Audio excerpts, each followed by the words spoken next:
m'appelle Erika, je suis enseignante en arts plastiques et en arts multimédia à l'école primaire et secondaire Fréchette. Allô, moi c'est Nancy, je suis éducatrice spécialisée à Fréchette. Bonjour, moi c'est Arnaud, je suis stagiaire en éducation physique et à la santé ici à l'école Fréchette. Allô, je m'appelle Emmanuelle. Moi, je suis technicienne en loisirs. C'est sûr qu'en arts plastiques, au niveau du secondaire, c'est une matière qui est propice, je pense, à aller à l'extérieur. En tout cas, pour ma part, je voyais plusieurs opportunités. Comme exemple avec les secondaires 1 et secondaire 2, où je vois la perspective à 1 point de fuite ou 2 points de fuite.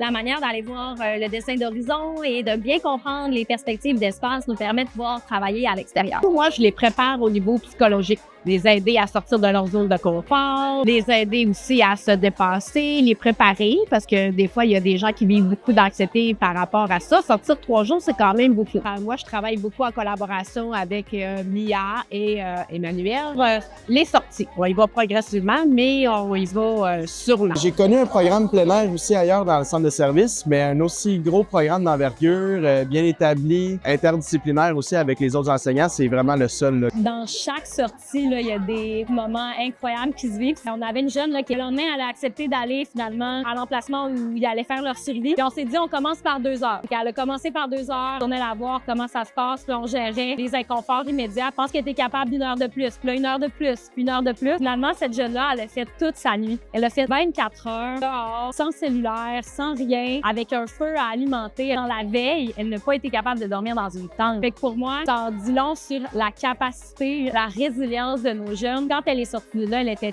tellement fière d'elle. Elle était tellement contente. Elle avait retrouvé un peu de confiance en ses capacités personnelles parce qu'au début, elle pensait pas qu'elle était capable de le faire. Puis là, elle s'est rendue compte qu'elle était capable. J'enseigne à l'école Fréchette depuis maintenant 2 ans. Donc, j'ai vécu le continuum un peu du lancement du profil plein air. Je suis originaire moi-même du Bas-Saguenay, donc c'est mon école secondaire. Je retrouve un peu mes racines en enseignant ici puis de comprendre plus le vécu de certains élèves. Moi, je reste au Bas-Saguenay depuis 25 ans.